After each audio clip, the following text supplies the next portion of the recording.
चाल एवं वेग में अंतर लिखिए। देखो चाल, चाल का मतलब सुनना, चाल और वेग दोनों सेम है। चाल और वेग दोनों क्या है? सेम। जैसे कोई व्यक्ति गति करता है, क्या करता है? गति। ऐसे चलता है, नॉर्मल भी चलता है या दौड़ता, कुछ भी करता हो, अगर थोड़ी सी भी दूरी तय हो रही है, अगर कोई भी व्यक्ति, कोई भी गाड़ी, कुछ भी, कोई भी अगर चलता है, तो मतलब वो चाल और वेग वही कहलाती है। यानी कोई वस्तु या कोई व्यक्ति या कोई गाड़ी चल रही है या दौड़ रही है, तो उसी को कहते हैं चाल और उसी को कहते हैं वेग। लेकिन फिर भी यहां बोला कि चाल और वेग में अंतर, तो दोनों में खाली एक ही अंतर है। क्या? कि चाल जो होती है उसकी कोई दिशा नहीं होती। तुम चाहो तो इधर चल सकते हो, तुम चाहो तो पीछे आ सकते हो, तुम चाहो तो आगे, और तुम चाहो तो पीछे जा सकते हो। यानी कि इसकी कोई पर्टिकुलर दिशा फिक्स होती नहीं है। समझा कि नहीं आया? अब वेग में क्या होता है? वेग में जो हम नॉर्मल दौड़ते हैं ना, चलते हैं, वही तुम्हारा क्या वेग है, वही तुम्हारी चाल है। लेकिन वेग में दिशा होती है, पर्टिकुलर क्या होती है? दिशा। जैसे मैं गाड़ी को जिस ओर धक्का मार रहा हूं, अगर गाड़ी जिस डायरेक्शन में जा रही है ना, मैं जिधर धक्का मार रहा हूं और गाड़ी उसी दिशा में जा रही है, तो वो वेग प्लस में आएगा। और मैं इधर क्यों धक्का मार रहा हूं और गाड़ी इधर क्यों आ रही है, तो आंसर क्या आएगा? नेगेटिव, माइनस में आएगा। यानी कि वेग जो होता है वो पर्टिकुलर किसी एक दिशा में होता है, किसी एक दिशा में। समझ रहा है? वेग के लिए दिशा का होना बहुत जरूरी है, क्योंकि वेग किसी दिशा में होता है। जैसे एक मान लो किसी को तीर मारना हो, है ना, तो तीर मारेंगे तो किसी एक दिशा में मारेंगे, डायरेक्शन में मारेंगे ना, आया ना, उसकी कोई ना कोई दिशा जरूर होगी। ठीक है? तो उसी प्रकार वेग की कोई ना कोई दिशा होती है। जैसे मम्मियां अक्सर कहती है कि भैया हवा चल रही है, तो हम पूछते कि हवा किस दिशा से आ रही है, तो मम्मी बोलती पूरब से, पश्चिम से, या इस दिशा से हवा बहुत जोरों से चल रही है। आया ना? तो वेग के लिए दिशा का होना बहुत जरूरी है और चाल के लिए दिशा का होना जरूरी नहीं है। समझा कि नहीं? ऐसी चाल जिसमें दिशा को भी महत्व दिया जाए तो उसे वेग कहते हैं, और जिस चाल में दिशा को हम अनदेखा करते हैं, यानी उससे दिशा से मतलब होता नहीं है, तो उसे कहते हैं चाल। समझा गया? क्लियर है?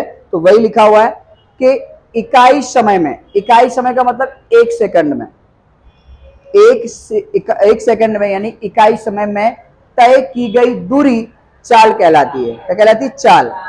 जैसे यहां से तुम गए स्कूल, जैसे मैं बाइक लेके यहां से जाऊं, स्कूल चला जाऊं, स्कूल से फिर घर आ जाऊं, है ना, तो वहां पर बाइक में यहां से गया 3 किलोमीटर और 3 किलो वहां से वापिस, 3 कितना जगह 6। तुम आगे जाओ, पीछे जाओ, कहीं भी जाओ, वो दूरी तो काउंट होने वाली है। समझा कि नहीं? पहले बड़ा उससे दिशा से कुछ लेना होता नहीं है। और वेग देखो, सेम टू सेम यही लिखना है, सेम टू सेम यही लिखना है, इकाई समय में, बट इसमें दिशा आपको इंक्लूड करनी है। और निश्चित, विशेष यानी निश्चित दिशा में, इकाई समय में, इकाई समय में। ठीक है? और ये भी इकाई समय में। खाली यहाँ पे एक चीज आपको डालना है, किसी विशेष दिशा में, इसमें दिशा का वर्णन आपको कर देना है। ठीक है? समय के साथ साथ दिशा का भी होना जरूरी है।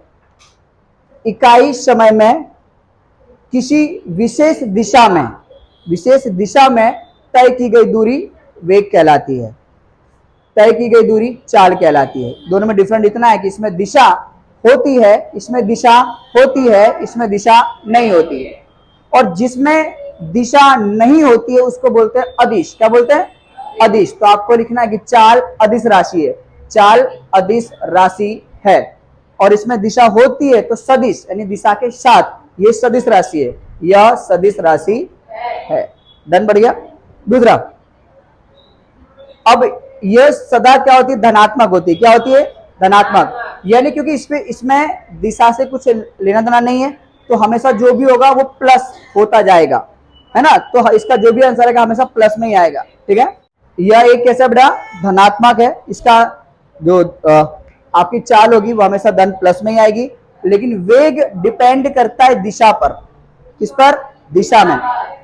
मैं जिस दिशा में धक्का लगा रहा हूं और गाड़ी उसी दिशा में जा रही है तो आंसर आएगा धन में, प्लस में आएगा। अब मैं जिस दिशा में धक्का लगा रहा हूं और गाड़ी मेरे अपोजिट डायरेक्शन में आ रही है तो आंसर किस में आएगा? माइनस, यानी ऋण में। समझा? तो वेग का जो आंसर है वो उसकी दिशा पर आधारित होता है। तो अब वेग जो है, वेग का आंसर धन में भी आ सकता है और ऋण में भी आ सकता है। समझ में आ गया? तो डाउट क्लियर तुम्हारे यहां तक? आप पूछे ना वेग और चाल में क्या अंतर है, बस इतना आंसर है। वेग में दिशा होती है, चाल में दिशा नहीं होती है। क्लियर है? पांचवा, किसी अवस्था में किसी वस्तु के औसत वेग पर, औसत वेग का परिमाण, औसत का मतलब क्या होता है? जितने भी वेग दिए होंगे सबको जोड़ के कुल से भाग दे देंगे तो तुम्हारा औसत वेग आ जाएगा। जैसे हम 9th में 8 में औसत निकालते हैं, दी गई संख्या को जोड़ बटे में कुल संख्या, तो वैसे दिए गए सभी औसत दिए गए सभी वेगों का जोड़ बटे में कुल वेग, तो आ जाएगा औसत वेग। ठीक है?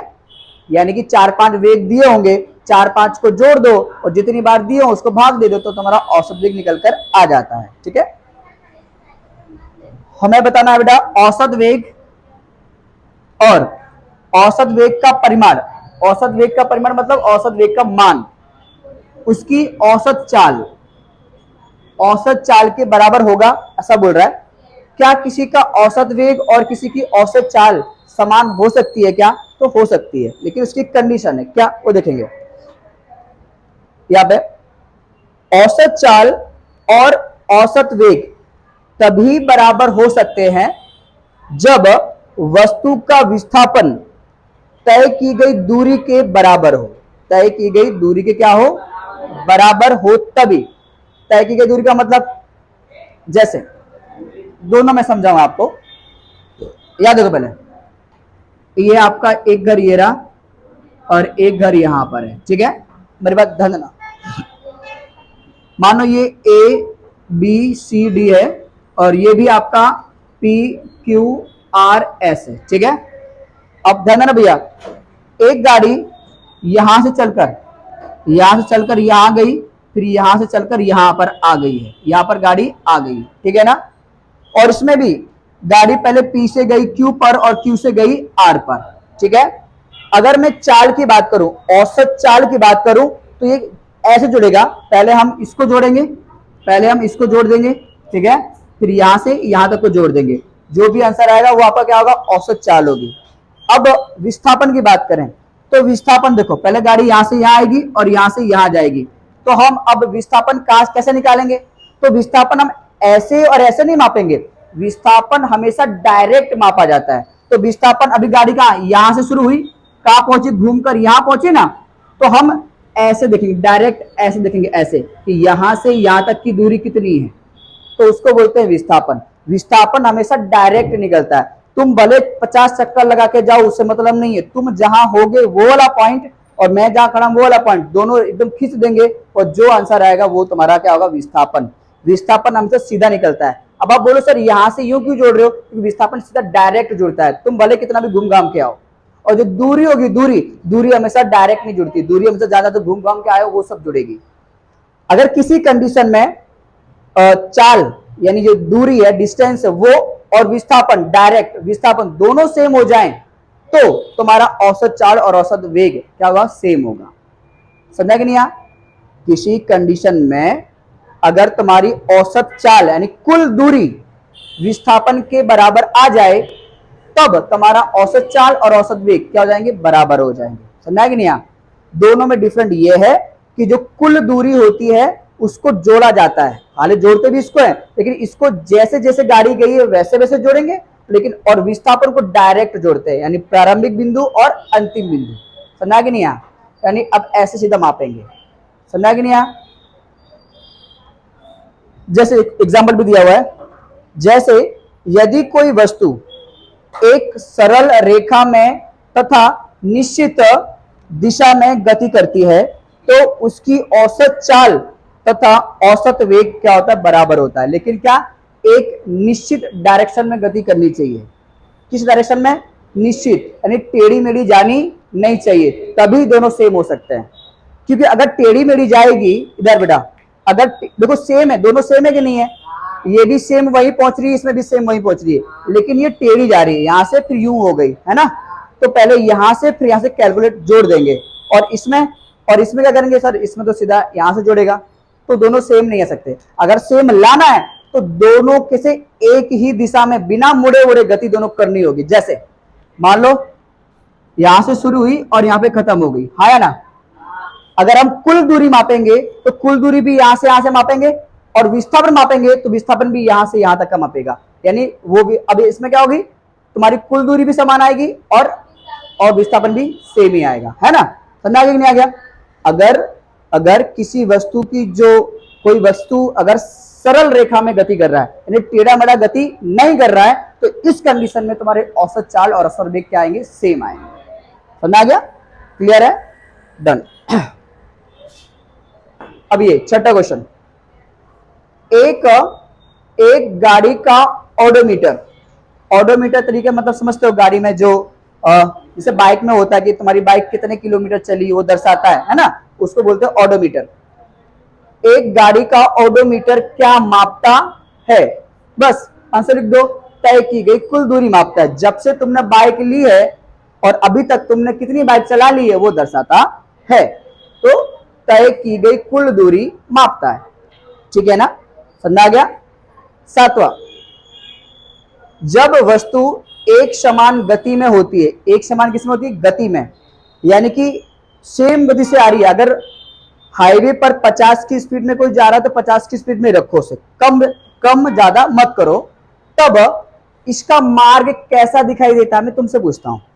आसमान से जब तारा टूटता है तो तुमको क्या दिखाई देता है, तारा दिखाई देता है कि एक सीधी लकीर दिखाई देती है, एक लकीर दिखाई देती सीधी, है ना। क्यों, क्योंकि वहां से तारा जो टूटा है ना बहुत स्पीड में निकला है, और जिस स्पीड में निकला है उसकी वही स्पीड क्या है, कंटिन्यू लगातार वो रहती है, बदलती नहीं है। और जब कोई भी चीज निश्चित गति में, यानी जब गति को कम या ज्यादा ना करे, तो उस समय उनकी जो गति होती है वो एक सीधी रेखा होती है। क्या होती है, सीधी रेखा। तो वही लिखा है कि एक समान गति से चलने वाली वस्तु का मार्ग एक सरल रेखा जैसा दिखाई पड़ता है।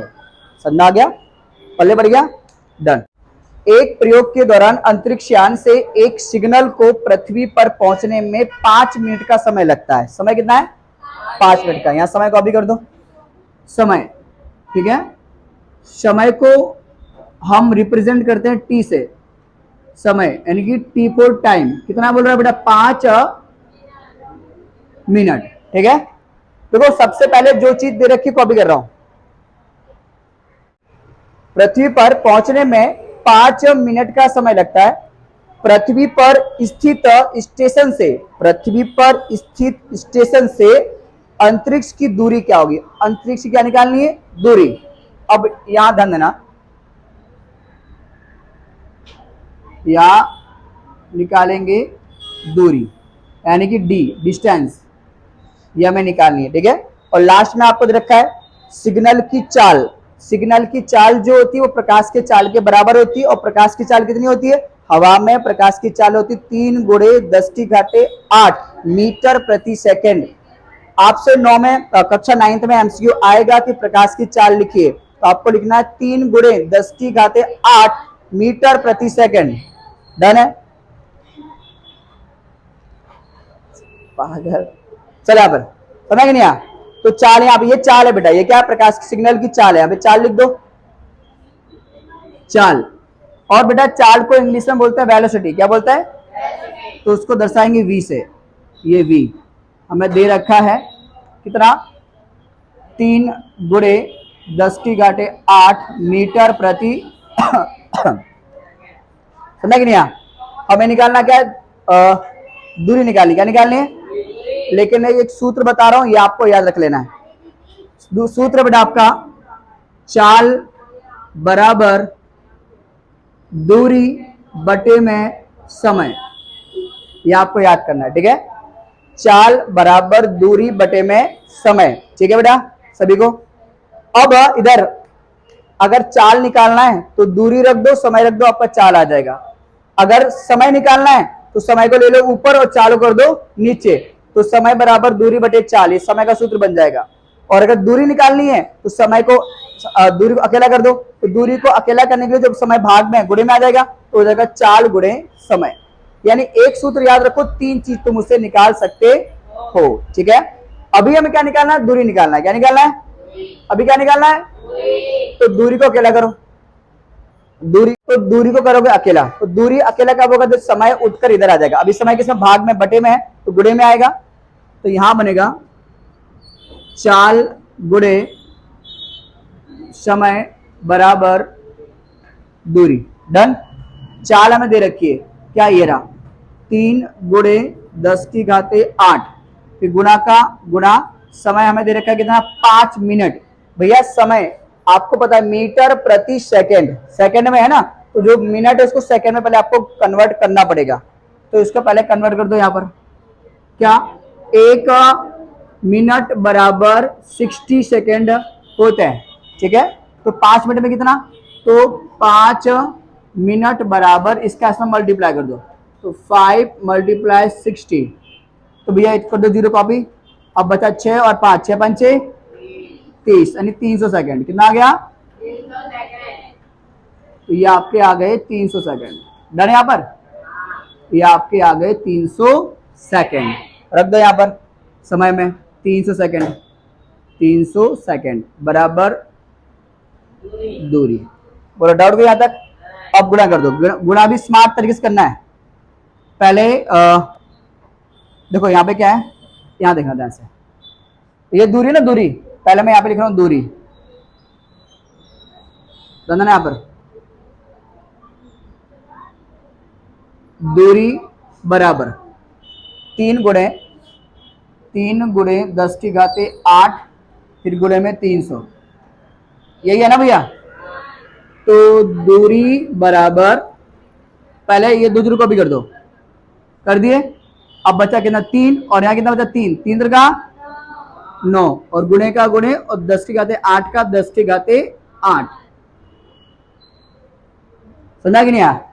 पहले बड़ा, अब आपका आंसर क्या है? दूरी बराबर 900, 900 आ गया, 10 की घाते 8, और इसका मात्रक क्या होगा? दूरी का मात्रक क्या होगा? दूरी का मात्रक क्या? चाल इंटू समय था ना। अब सूत्र क्या बना? चाल इंटू समय। चाल का मात्रक क्या होता है? मीटर। क्या था बेटा? मीटर। और समय का मतलब क्या होता है? सेकंड। Metre into second.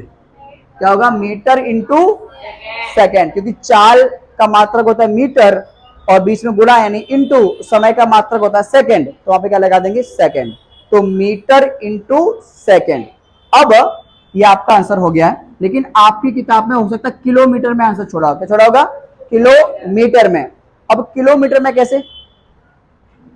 तो दूरी बराबर, इसको हम ऐसे लिख सकते हैं, 9 है ना भैया, 9 गुणे 10 की घाते कितने? 2 जीरो है ना, 2 जीरो इधर कितना? 2 जीरो, 2 जीरो, 2 जीरो से प्लस कर दो, तो 8 और 2 कितना जाएगा? 8 और 2 10, सोनी 10 आया ना? ना कि नहीं आया? तो 9 गुणे 10 की आते 10 मीटर इंटू सेकेंड।